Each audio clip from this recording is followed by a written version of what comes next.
तो आज जो है भगवान पे विशेष रूप से और गुरु महाराज पे विशेष रूप से डिपेंड होके आज का क्लास देने का प्रयास करेंगे।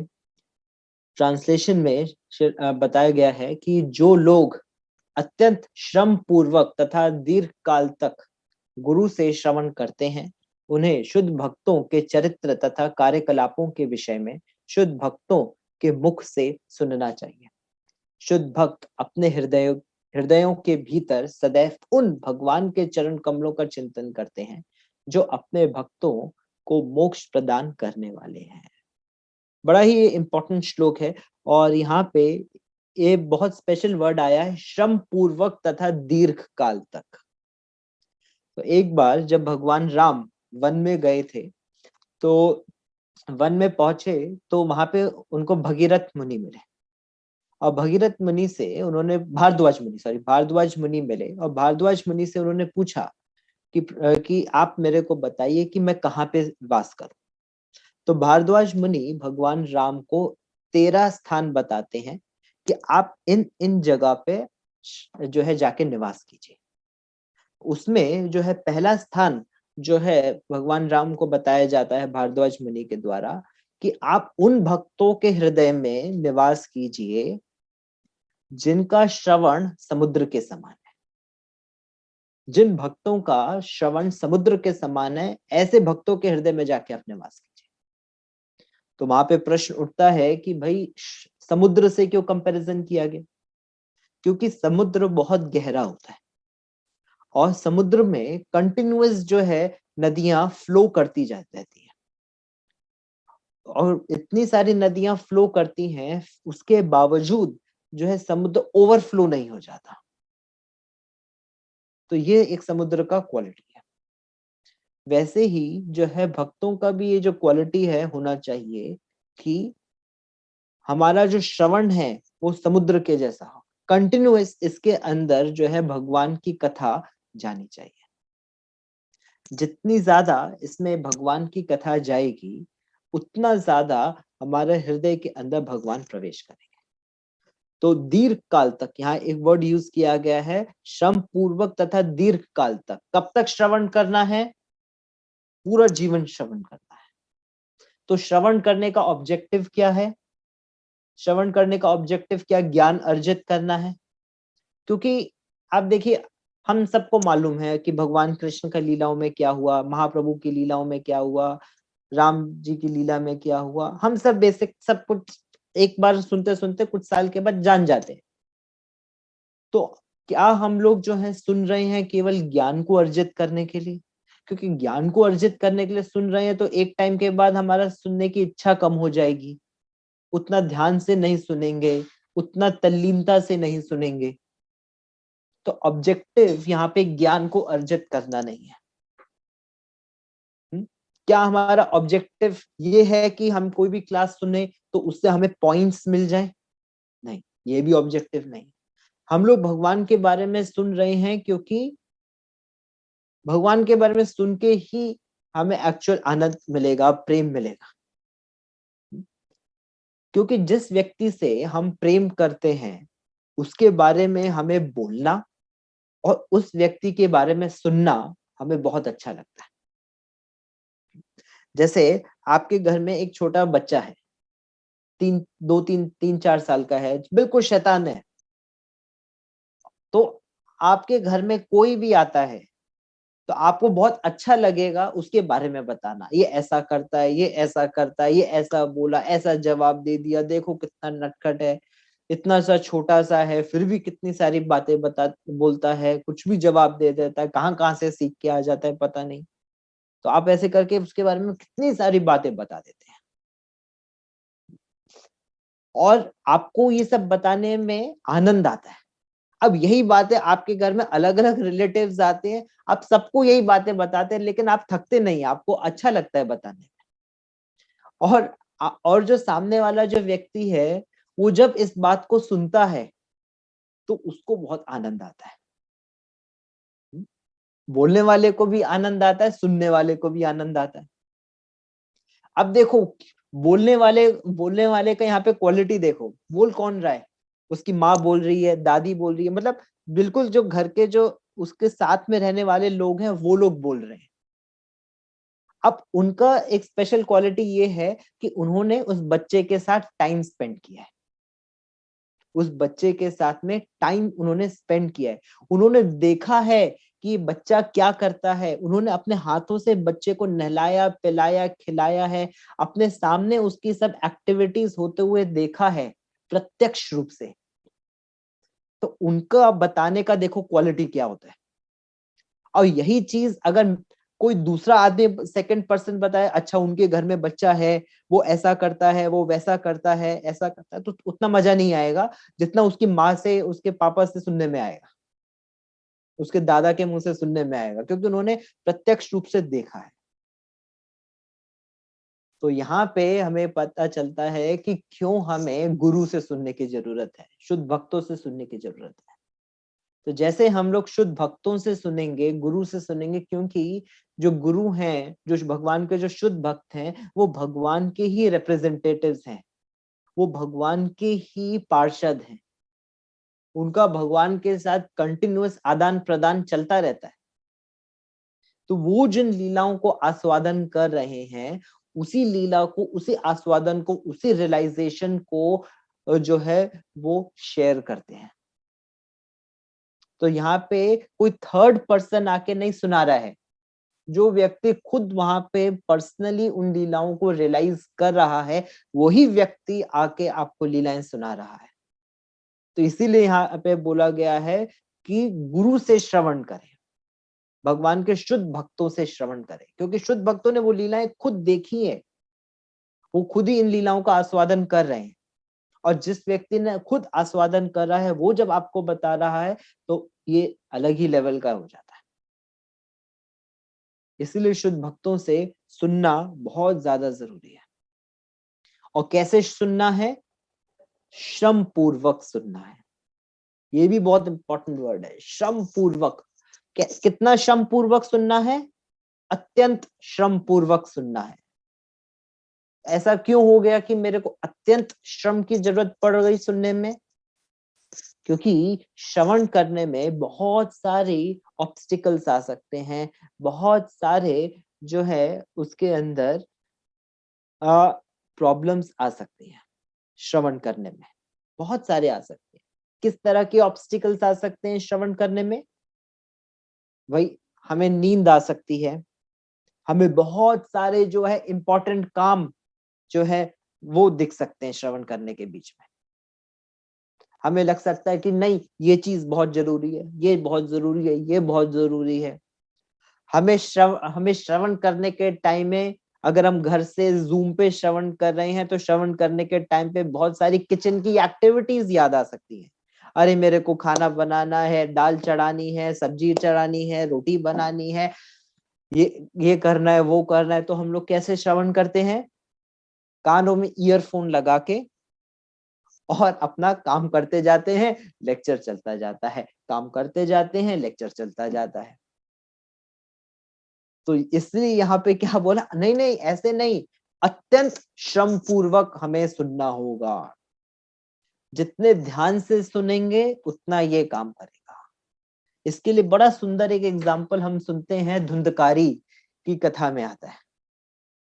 तो जब गोकर्ण ने धुंधकारी के लिए जो है कथा की थी, क्योंकि धुंधकारी जो है उनका सौतेला भाई था, जिसको उसी की पत्नियों ने मार दिया था। तो धुंधकारी को जो है प्रेत का शरीर मिला था। तो प्रेत और गोकर्ण जो है बहुत साधु स्वभाव के थे। तो प्रेत के शरीर में जो है धुंधकारी आते हैं इनके पास, गोकर्ण के पास, और कहते हैं कि भैया मैं जो हूँ प्रेत के शरीर में हूँ, वो बहुत कष्ट में हूँ, आप मेरे को मदद कीजिए कि मैं किस तरह से जो है यहाँ से मुक्त हो सकूं। तो वो कहते हैं अच्छा ठीक है, तो मैं तुम्हारे लिए तर्पण करूंगा, पिंड दान करूंगा, तुम्हारे लिए हर तरह से दान करूंगा। तो वो सारे के सारे जो है गोकर्ण सब तीर्थ कर लिए, पिंड कर दान कर दिया, सब कुछ कर दिया। लेकिन धुंधकारी बोला कि प्रभु मेरा इन सब से कुछ उद्धार नहीं होगा। तो बहुत विचार करने के बाद गोकर्ण ने डिसाइड किया कि इनके लिए जो है हमें भागवत की कथा करनी होगी। तो भागवत की कथा करने का आयोजन किया गया, और भागवत की कथा का जब आयोजन किया गया तो उनको गोकर्ण ने जो है एक बांस के अंदर जो है स्थान दिया धुंधकारी को रहने के लिए।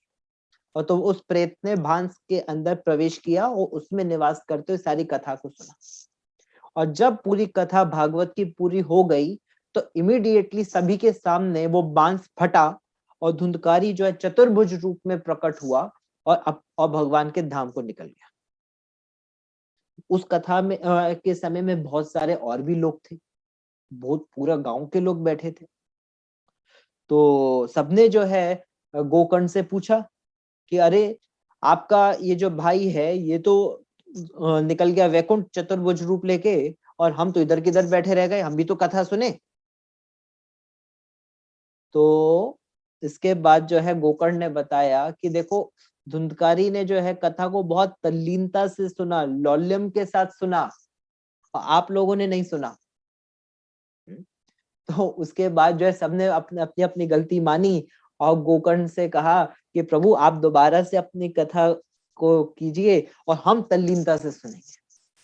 और फिर दोबारा से कथा का आयोजन किया गया और उस कथा को सुन के जो है इतना ध्यान से सबने सुना कि उस कथा को सुनने के बाद इमीडिएट भगवान का विमान आया और पूरा का पूरा जो गांव है वो भगवान के धाम को चला गया। तो यहाँ पे एक बड़ा अच्छा प्रिंसिपल आ रहा है, वो है कितना ध्यान से हम लोग सुन रहे हैं भगवान की कथा को। अत्यंत श्रम पूर्वक जो है हमें सुनने का प्रयास करना है। बहुत सारी इसमें डिफिकल्टीज आएंगी सुनने में, लेकिन अत्यंत श्रम पूर्वक हमें सुनना है। वैसे ही हम जब 11th कैंटो पढ़ते हैं श्रीमद् भागवतम का 11th कैंटो का चैप्टर नंबर 2 के अंदर श्लोक नंबर 9, उसमें जो है वसुदेव जी और नारद मुनि का संवाद आता है। तो नारद मुनि से वसुदेव जी पूछते हैं, वसुदेव जी बहुत परेशान होते हैं क्योंकि भगवान जो है भगवान के अरेंजमेंट से पूरा यदुवंश का जो है नाश हो रहा है, पूरा डायनेस्टी खत्म हो रहा है, तो बहुत परेशान है भी वसुदेव जी। तो नारद मुनि आते हैं उनसे मिलने के लिए। उसके बाद नव योगेंद्र का कथा आता है। तो वहां पे वसुदेव जी कहते हैं नारद मुनि से कि प्रभु मेरा पूरा का पूरा जीवन ऐसे ही निकल गया, मैंने इतना तपस्या किया लेकिन भगवान से मैं कुछ प्रार्थना नहीं कर पाया अपने लिए, भगवान का भक्ति में आगे बढ़ने के लिए। तो आप मेरे को जो है बहुत आसान तरीका बताइए भगवान की भक्ति करने का। तो वहां पे वो दो बहुत इंपॉर्टेंट वर्ड्स यूज करते हैं। एक वर्ड है अंजसा और एक वर्ड है आदते। अंजसा का मतलब है डायरेक्ट, बहुत इजीली। जैसे अभी इस श्लोक में भी वर्ड आया है अंजसा, नन्व अंजसा। अंजसा का मतलब है बहुत आसानी से। और एक वर्ड वहां पे बोला गया आदते। आदते का मतलब डायरेक्ट। मतलब आप मेरे को ऐसा प्रोसेस बताइए जो बहुत आसान भी हो और डायरेक्ट भी हो। तो वहां पे जो है एक्सप्लेन किया गया है कि ये इसका तो केवल एक ही प्रोसेस है जो बहुत आसान भी है और डायरेक्ट भी है। वो क्या है कि जो भगवान के जो शुद्ध भक्त हैं उनसे सुनना। जब हम भगवान के शुद्ध भक्तों से सुनते हैं भगवान के बारे में, तो ये प्रोसेस बहुत आसान भी है और बहुत डायरेक्ट भी है। क्यों? क्योंकि हम भगवान के ही पार्षदों से सुन रहे हैं, भगवान के शुद्ध भक्तों से सुन रहे हैं। जब हम ऐसे व्यक्ति से सुनते हैं तो ही हमें ये जो दिव्य ज्ञान है वो हृदय में प्रकाशित हो सकता है। दिव्य ज्ञान हृदय में प्रकाशित होता है, दिव्य ज्ञान खोपड़ी का विषय नहीं है। दिव्य ज्ञान हृदय का विषय है, दिव्य ज्ञान खोपड़ी का विषय नहीं है। हम लोग बहुत सारी चीजें पढ़ सकते हैं, बड़ी बड़ी चीजें पढ़ सकते हैं, यहाँ पे आ जाएंगी और कुछ समय बाद यहाँ से निकल जाएंगी। लेकिन ये जो दिव्य ज्ञान है ये आपके हृदय में रहेगा, और जब आपको रिक्वायर्ड होगा परमात्मा इंस्पायर करके आपके सामने लाके रख देंगे। ये इसका स्पेशल क्वालिटी है। आप पढ़िए, भगवत गीता पढ़िए, भागवतम पढ़िए। बहुत लोग बोलते हैं कि हमें पढ़ने के बाद याद नहीं रहता है। बहुत लोग बोलेंगे पढ़ने के बाद याद नहीं रहता है। कोई प्रॉब्लम नहीं है, पढ़ने के बाद आपको याद रहे चाहे ना रहे, बस एक कोशिश करना है हमें, उसको ध्यान से पढ़ना है, और जब रिक्वायर्ड होगा उस समय जो है भगवान उस ज्ञान को आपके सामने प्रकाशित कर देंगे, ये गारंटेड है। जब आपको रिक्वायर्ड होगा भगवान उसको प्रकाशित करेंगे। एक सिंपल एग्जांपल देता हूं, जैसे हम अभी 36 डिवोटीज इस मीटिंग में बैठे, इस समय हमें हम में से किसी को भी ये वाली बात याद आ रही है कि रेड लाइट पे रुकना चाहिए, ग्रीन लाइट पे चलना चाहिए? नहीं आ रहा ना याद? सबको मालूम है, लेकिन अभी तो याद नहीं आ रहा है। लेकिन जब आप जाएंगे सिग्नल पे तो आपको ऑटोमेटिकली याद आ जाएगा, भाई रेड लाइट पे रुकना है, ग्रीन लाइट पे चलना है, येलो पे सावधान हो जाना है। जब भौतिक ज्ञान इस तरह से काम करता है तो आध्यात्मिक ज्ञान का सोचो क्या लेवल, आध्यात्मिक ज्ञान का क्या लेवल होगा। भगवान जब आपको जरूरत होगी इंस्पायर कर देंगे, बता देंगे, इस हिसाब से डिस्कस। इसलिए तैयार रहें, बस पढ़ते जाओ पढ़ते जाओ, इसकी हमें रिक्वायर्ड है, और बाकी सब भगवान प्रकाशित करेंगे। क्यों? क्योंकि भगवान का रिस्पॉन्सिबिलिटी है ना। भगवान तो भगवत गीता में बोलते हैं मत्ता स्मृति ज्ञानम अपोहनम च। ये जो ज्ञान है ये कहाँ कौन दे रहा है? स्मृति भी कौन दे रहे हैं? भगवान दे रहे हैं। विस्मृति भी कौन दे रहे हैं? भगवान दे रहे हैं। ये इसके लिए हमें जरूरत है। वैसे ही एक और नारद मुनि का बड़ा स्पेशल क्वालिटी आता है 11th कैंटो में ही, कृष्ण उपासना लालसा। नारद मुनि का एक क्वालिटी है कृष्ण उपासना लालसा। ये 11th कैंटो के 2nd चैप्टर का दूसरा श्लोक है कि नारद मुनि जो है उनका क्या क्वालिटी है, वो कृष्ण की उपासना करने के लिए लालसा रहती है उनमें। इसीलिए वो जो है जाते हैं बार बार भगवान का दर्शन करने के लिए। ये हर जगह जाते हैं, जहां मौका लगता है भगवान की कथा करते हैं। आप देखिए यही क्वालिटी हमारे गुरु महाराज का भी है।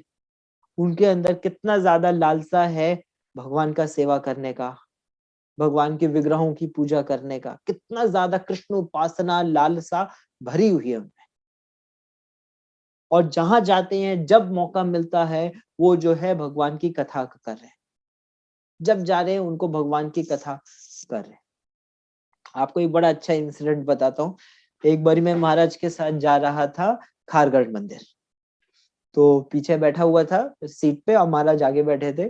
तो महाराज जो है महाराज को जो है गौर पूर्णिमा का अगला दिन था, तो महाराज को जो है वहां पे क्लास देना था नवी वो खारगढ़ टेम्पल में।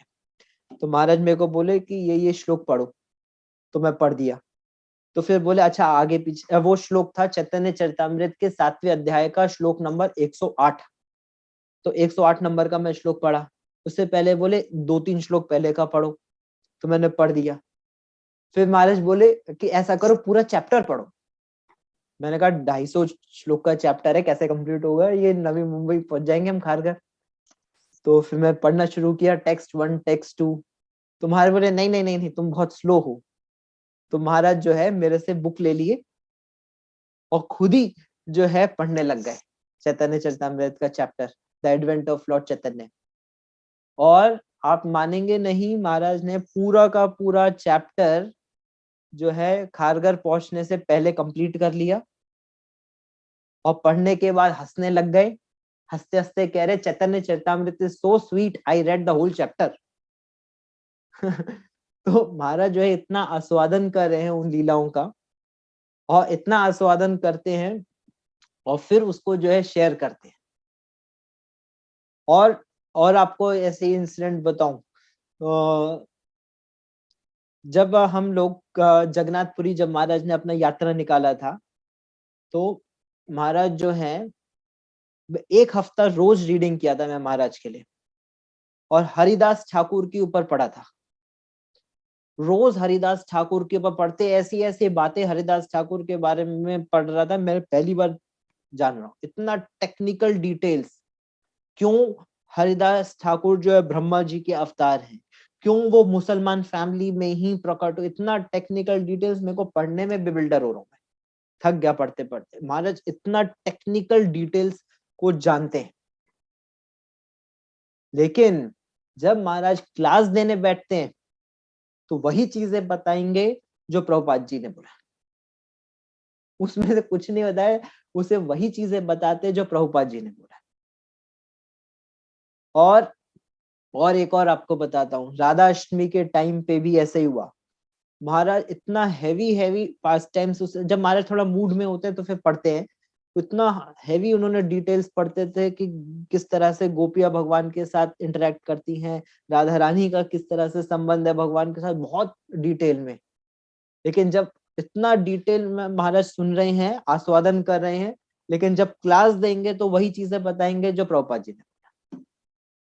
तो आप देखिए महाराज का कितना आस्वादन करते हैं, और लेकिन बोलते वही हैं जो शिला प्रभुपाद ने बताया। क्यों? क्योंकि हमारे लिए जितना रिक्वायर्ड है महाराज फिर उतना हमें बताते हैं। तो ऐसे गुरु जो कंटिन्यूअस जो लगे हुए हैं अपने गुरु की सेवा करने में, उनके मिशन को आगे बढ़ाने में, ऐसे व्यक्ति से जब हम श्रवण करेंगे तो ये ज्ञान हमारे हृदय में आ जाता है। आप सोचिए, मैं कई बार ऐसा सोच रहा था, जब कई बार महाराज जब कीर्तन करते हैं तो मेरे मन में ये पॉइंट आता है कि जब महाराज ब्राह्मण दीक्षा देते हैं तो एक बार गायत्री मंत्र बोलते हैं, और जब वो एक बार गायत्री मंत्र बोलते हैं तो एक व्यक्ति को जो है वो उसको उसको जो है वो ब्राह्मण बन जाता है, उसको भगवान की पूजा करने का अधिकार मिल जाता है। और जब ऐसे व्यक्ति जब हरे कृष्ण महामंत्र का चैंटिंग करते हैं, जब हरे कृष्णा का कीर्तन करते हैं, जो कि गायत्री का भी आधार है। गायत्री का आधार कौन है? हरे कृष्ण महामंत्र। जब ऐसे गुरु हरे कृष्ण महामंत्र का जप करेंगे तो सोचो किस लेवल पे हमें लेके चले जाएंगे। तो ऐसे शुद्ध भक्त के मुख से जब हम भगवान की कथा को सुनते हैं, जब ऐसे शुद्ध भक्त के मुख से हम भगवान का कीर्तन सुनते हैं, तब ये जो हमारा हृदय ऑटोमेटिकली भगवान में लग जाता है। कोई हमें जरूरत नहीं है इधर का कमेंट्री, उधर का कमेंट्री, इधर क्या बताया, उधर क्या बताया, नहीं। जो अपने गुरु ने अपने मुख से बोल दिया बस उतना सुन लेंगे, हमारा उद्धार हो जाएगा। बट उसके लिए क्वालिटी क्या है? अत्यंत श्रम पूर्वक और दीर्घ काल से सुनना। और इसी क्वालिटी के ऊपर तो श्री भक्ति सिद्धांत ठाकुर जी ने प्रभुपाद जी को रिकॉग्नाइज किया था। भक्ति सिद्धांत ठाकुर जी क्या बोले थे? I have marked this boy, he likes to hear, he doesn't go away। क्योंकि उन्होंने बहुत ध्यान से सुना। और कई बार मैं इस चीज से एक्चुअली सोचा कि हमारे पास भक्ति सिद्धांत ठाकुर जी के रिकॉर्डेड लेक्चर्स नहीं, ऑडियोज नहीं है। मतलब प्रभुपाद जी ने जो उनसे जो सुना होगा वो 1932 तक ही जो सुना था वही सुना है। उसके बाद बुक्स थी, ठीक है, बट वैसे श्रवण तो केवल उन्होंने सिर्फ 1932 तक ही किया होगा। उसके बाद कुछ ऑडियो बुक्स तो थी नहीं भक्तिदान ठाकुर जी की, होती तो उसमें से कुछ कॉपी आज अवेलेबल भी होती। तो आप सोचिए, जो उन्होंने प्रभुपाद जी ने उतने साल पहले सुना, 1931-32 तक सुना, उसका उन्होंने बार बार चर्निंग कर करके आप देखो किस तरह से पूरा हमें भागवत दे दिया। क्यों? क्योंकि उन्होंने जो है अपने गुरु से बहुत ध्यान से सुना। हाँ, जितना ध्यान से उन्होंने अपने गुरु से सुना, उसकी वजह से आप देखिए क्या कमाल कर दिया। हाँ, तो ये क्वालिटी है हमारे आचार्यों का, ये क्वालिटी हमारे गुरु महाराज का। तो इस तरह के व्यक्ति से हमें सुनने का मौका मिल रहा है। हमारे पास अब देखिए, हम बोलते तो हैं कि हमारे पास जो है 12 महाजन हैं, हाँ? लेकिन हमने पर्सनली किसी भी महाजन से नहीं सुना। हमने ध्रुव महाराज से पर्सनली नहीं सुना, हमने व्यास देव जी से पर्सनली नहीं सुना, प्रहलाद महाराज से पर्सनली नहीं सुना। लेकिन महाजन का क्वालिटी क्या है? वो हर जगह जाके प्रचार कर रहे हैं। लेकिन हमने शिला प्रभुपाद से सुना है, हमने गुरु महाराज के मुख से सुना है, जो कि इसी तरह से पूरे वर्ल्ड में, विश्व में घूम घूम के प्रचार कर रहे हैं। अब इसी श्लोक में आगे बोलते हैं कि हमें शुद्ध भक्त से शुद्ध भक्त के बारे में सुनना चाहिए। तो इंग्लिश में एक कहावत है, it it takes one to know one, it takes one to know one. मतलब अगर आप शुद्ध भक्त को जानना चाहते हैं तो आपको शुद्ध भक्त होना पड़ेगा, तभी आप शुद्ध भक्त को जान सकते हैं। तो हम लोग कितने ज्यादा सौभाग्यशाली हैं कि हम लोग प्रभुपाद के थ्रू, गुरु महाराज के थ्रू जो है बार बार प्रहलाद महाराज के बारे में, ध्रुव महाराज की कथा, किस तरह से चैतन्य महाप्रभु की लीलाओं को सुन रहे हैं, आस्वादन कर रहे हैं। तो इनके थ्रू बार बार सुनना है। और ये बार बार सुनने की चीज कितना सुंदर है, ये तो हमारे परंपरा में चलता हुआ आ रहा है। जैसे चैतन्य महाप्रभु बार बार गदाधर पंडित से क्या सुन रहे थे? ध्रुव महाराज का चरित्र सुन रहे थे, प्रहलाद महाराज का चरित्र सुन रहे थे, 100 बार जाके सुन रहे हैं चरित्र। संजय भगवत गीता के एंड में क्या बोलते हैं कि मैं बार बार इन इंस्ट्रक्शंस को रिमेम्बर कर रहा हूँ, स्मरण कर रहा हूँ। उसको रिमेम्बर करने से मेरा जो है आनंद और बढ़ता चला जा रहा है, और बढ़ता चला जा रहा है। यही तो हो रहा है, बार बार सुनना है। जितना हम लोग बार बार सुनेंगे उतना हमारा जो है रियलाइजेशन बढ़ेगा। जितना हम लोग डीप जाएंगे, हम लोग जो है भौतिक संसार की चीजों से अफेक्ट नहीं तो ऐसा क्यों हो गया कि हमने इतनी बार भगवत गीता पढ़ा, भागवत को सुना, पढ़ा भी, उस पर क्लास भी दे दिया, भगवत गीता भागवत को बांट भी दिया, लेकिन फिर भी हम छोटी छोटी चीजों से डिस्टर्ब हो जा रहे हैं। हम लोग भौतिक संसार में इतनी सारी हमारे लाइफ में प्रॉब्लम्स आती हैं, हम उससे अफेक्ट हो जाते हैं। किसी ने हमें थोड़ा सा रिस्पेक्ट दिया नहीं तो हम अफेक्ट हो जाते हैं, या जो हमारे से स्टूडेंट्स जो है, हमारे से जो डिवोटीज कनेक्टेड हैं, वो हमें रिस्पेक्ट नहीं देते हैं, या फिर उस तरह से नहीं बिहेव करते जिस तरह से करना चाहिए था, हम अफेक्ट हो जाते हैं। ऐसा क्यों हो जा रहा है? क्यों? क्योंकि अभी हमने उस लेवल पे उसे ध्यान से नहीं सुना है। क्योंकि अगर प्रोसेस में गलती होती तो इतने सारे लोग कैसे परफेक्ट हो गए? अगर प्रोसेस में गलती होती तो इतने सारे लोग कैसे परफेक्ट हो गए? भगवान तो चौथे अध्याय में बोल रहे हैं ना भगवत गीता के कि अर्जुन तुम इस प्रोसेस को फॉलो करो। इस प्रोसेस को फॉलो करके बहुत सारे लोगों ने परफेक्शन अचीव किया है। भगवान तो अपना कॉलेज का एल्यूमनाई बेस दिखाते वहां पे कि कितने सारे लोग देखो परफेक्ट हो गए इस प्रोसेस को करने से। तो हम तो देख रहे हैं कितने सारे लोग परफेक्ट हो गए इस प्रोसेस को करने से। हम अपने गुरु महाराज का एग्जाम्पल देखते हैं, हम देखते हैं कि इतने सारे भक्त जिन्होंने बचपन से कभी भी कृष्ण का नाम नहीं सुना था, आज पूरी दुनिया में अपना जीवन समर्पित कर करके कृष्ण का नाम का प्रचार कर रहे हैं, सेवाएं कर रहे हैं। ऐसे वो कैसे परफेक्ट होगा? इसी हरे कृष्ण महामंत्र को करने से, इसी कथा को सुनने से। दैट मीन्स प्रोसेस तो हमारा परफेक्ट है, कहीं ना कहीं हम लोगों का एप्लीकेशन हिल रहा है, कहीं ना कहीं हम लोगों का स्टेप हिल रहा है। वो कैसे ठीक होगा? जब हम लोग जो है गुरु से और अच्छे से श्रवण करेंगे। हमारा प्रोसेस भी यही है, डेस्टिनेशन भी यही है, और कुछ नहीं करना। हमारा प्रोसेस भी यही है, डेस्टिनेशन भी यही है। तो और हम लोग टाइम बचा के करेंगे क्या?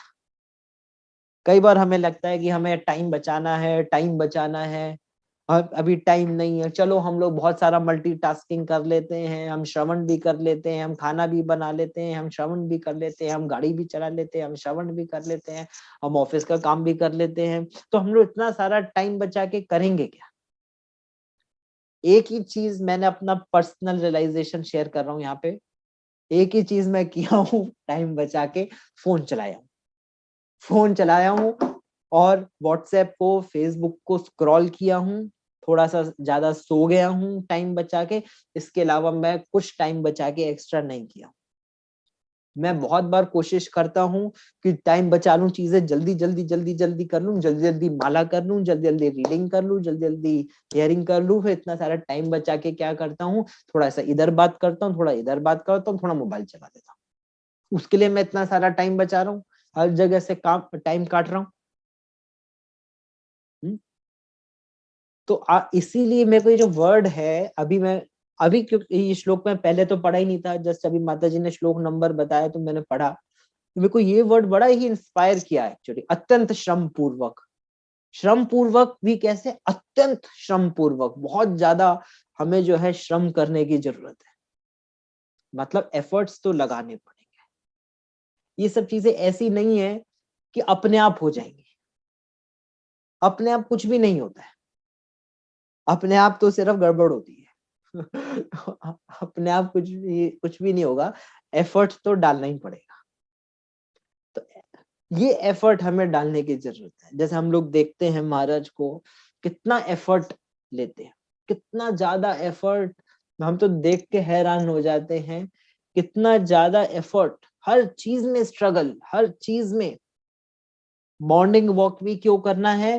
ताकि बॉडी चलती रहे। हाँ, सुबह से रात तक अपने आप को बिजी रखते हैं, कंटिन्यूअस अपने आप को सर्विसेज में लगा के रखते हैं। क्यों? एफर्ट एफर्ट एफर्ट लगाते जा रहे, लगाते जा रहे, लगाते जा रहे। तो इससे हमें पता चलता है कि अगर हम भी लाइफ को परफेक्ट बनाना चाहते हैं, अगर ऐसी इच्छा रखते हैं कि हम भगवान के धाम में जाएं, उसके लिए क्या करना पड़ेगा? ये ऐसा एफर्ट्स है, अत्यंत श्रम पूर्वक, और अत्यंत श्रम पूर्वक, और कितना दीर्घ काल तक, कंटिन्यूअस दीर्घ काल तक हमें करते रहना है।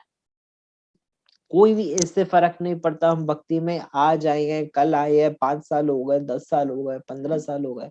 अगर हमें भक्ति में 10 साल हो गए, 20 साल हो गए, इसका मतलब हमारा श्रवण का क्वालिटी और ज्यादा डीप चले जाना चाहिए था। अभी वो क्यों और कम होता जा रहा है? इतना साल हो गए श्रवण करते हुए, तो हमें पता चलना चाहिए था कि नहीं, अभी तो मैंने कुछ श्रवण नहीं किया, अभी तो और जानना है, और भगवान के बारे में सुनना है। इट मीन्स मेरा क्वालिटी और डीप हो जाना चाहिए था। इसीलिए दीर्घ काल तक हमें गुरु से श्रवण करना है, भगवान की कथा को सुनना है, भगवान के भक्तों की कथा को सुनना है। क्योंकि जितना हम लोग भगवान के भक्तों की कथा को सुनेंगे, उतना हम लोग भगवान को जान पाएंगे। कि हमें समझ में आएगा कि भगवान के साथ एक्चुअली में डील कैसे करना। अगर हमारे सामने अभी भगवान आके खड़े हो जाएंगे, तो उनके साथ में हमें कैसे डील करना है, क्या क्या करना है, कैसे बिहेव करना है, वो तो हमें भक्तों की कथा से समझना है। क्योंकि भगवान हर चीज, हर स्टेप को कैसे प्रैक्टिकली करना है, वो भक्तों के थ्रू बताते हैं। कहाँ कहाँ पे कैसे कैसे डील करना है, कौन सी सिचुएशन आ गई तो कैसे करना है, क्या सही है क्या गलत है, ये सब का सब नॉलेज जो है हमें मिलता है भगवान की कथा से और भगवान के भक्तों की कथा से। इसीलिए चैतन्य चरितामृत को किस लेवल पे रखा है? प्रभुपाद जी क्या बोलते हैं? भगवत गीता, फिर श्रीमद् भागवतम, उसके बाद चैतन्य चरितामृत। और चैतन्य चरितामृत में हम लोग क्या देख रहे हैं? भक्तों के आपस में डीलिंग्स के ऊपर देख रहे हैं। पूरा चैतन्य चरितामृत क्या है? भक्तों के बारे में कथा है, किस तरह से भक्तों के आपस में संबंध है, किस तरह से भक्तों का आपस में डीलिंग हो रहा है, वो सारी की सारी कथा जो है इसमें देखने को मिलती है। हाँ? हम श्रीमद् भागवतम भी पढ़ रहे हैं, तो हम वो बार बार देख रहे हैं कि किस तरह से जब भक्त भगवान से मिल रहे हैं, तो किस तरह से वो प्रार्थनाएं कर रहे हैं, कैसे आपस में बिहेव कर रहे हैं, क्या करना चाहिए क्या नहीं करना चाहिए। ये चीजें तो भगवान अपने भक्तों के थ्रू समझा रहे हैं। तो ये सब हम लोग जान सकते हैं जब हम शुद्ध भक्त से सुनते हैं। तो भगवान ने एक पूरा का पूरा पैकेज हमारे सामने प्रोड्यूस करके दे दिया है कि ये भक्ति का प्रोसेस है, ये भगवान है, ये भगवान के भक्त हैं। इस प्रोसेस को जानो, इसको समझो, इसको श्रवण करो। कब तक श्रवण करो? पूरा जीवन इसको श्रवण करो, इसको आस्वादन करो, और हम अपनी लालसा को और ज्यादा बढ़ाओ, लालसा को और ज्यादा बढ़ाओ। जितनी ज्यादा हमारी लालसा बढ़ेगी, उतना ज्यादा हम लोग भक्ति में आगे बढ़ रहे हैं। ठीक है, हम लोग यहाँ में से कुछ लोग 10-12 श्लोक ज्यादा जानते होंगे, याद होंगे, कोई 10-12 श्लोक कम जानता होगा। लेकिन लालसा को इससे इस पैरामीटर पे मेजर नहीं किया जा सकता। हम में से कोई 5-7 साल भक्ति में प्लस होगा, कुछ 5-7 साल कम होगा, लेकिन लालसा को इस पैरामीटर पे नहीं नापा जा सकता। लालसा को इस पैरामीटर पे नहीं नापा जा सकता। लालसा तो हमें डेवलप करनी होगी, और जितनी ज्यादा हम अपने अंदर लालसा को, लौल्यम को डेवलप करेंगे, उतना आगे बढ़ेंगे। तो बहुत ही सुंदर श्लोक है ये वाला। जो लोग अत्यंत श्रम पूर्वक तथा दीर्घ काल तक गुरु से श्रवण करते हैं, उन्हें शुद्ध भक्तों के चरित्र तथा कार्यकलापों के विषय में शुद्ध भक्तों के मुख से ही सुनना चाहिए। शुद्ध भक्तों के मुख से ही सुनना चाहिए, बाहर वालों से नहीं सुनना चाहिए। आज हजारों हजारों वीडियोस आ गए यूट्यूब पे, जिसमें बहुत डिटेल में वर्णन है, चाहे भक्ति का हो चाहे किसी भी चीज का हो। अगर ऐसा होता तो हजारों लोग शुद्ध भक्त बन गए होते। हमें क्या करना है, हमें बड़ी बड़ी चीजें नहीं करना लाइफ में, हम छोटा छोटा चीजें करके ही भगवान को प्रसन्न करेंगे। क्या करना है, अपना जप अच्छे से करना है, भगवान के बारे में सुनना है, जो हमारे सीनियर हैं जिनकी गाइडेंस में हम भक्ति कर रहे हैं, उन्होंने जैसे जैसे हमें सेवाएं बताई हैं उसको करना है, अपनी तरफ से एफर्ट लगाना है कि उनको हम कैसे बेटर करें, और इसी से हमारा परफेक्शन हो जाएगा। कुछ बड़ा बड़ा करने का जरूरत नहीं हमें, और क्योंकि हम बड़ा बड़ा कर भी नहीं सकते, हम सिर्फ बड़ा बड़ा करने का सोच के फ्रस्ट्रेट हो सकते हैं, और कुछ नहीं होगा। तो सिंपल ये प्रोसेस को करेंगे, आगे बढ़ जाएंगे। शुद्ध भक्त अपने हृदय के भीतर सदैव उन भगवान के चरण कमलों का चिंतन करते हैं जो अपने भक्तों का मोक्ष प्रदान करते हैं। शुद्ध भक्त अपने हृदय में सदैव भगवान का चिंतन करते हैं। मेरे को ये माँ और बच्चे का एग्जाम्पल बहुत ही अच्छा लगता है। माँ अपने बच्चे के बारे में इतना बात क्यों कर पाती है, क्योंकि उसने अपने बच्चे की सब एक्टिविटीज को देखा है, इसलिए वो आनंद के साथ वो लोगों को उनके बारे में बता सकती है।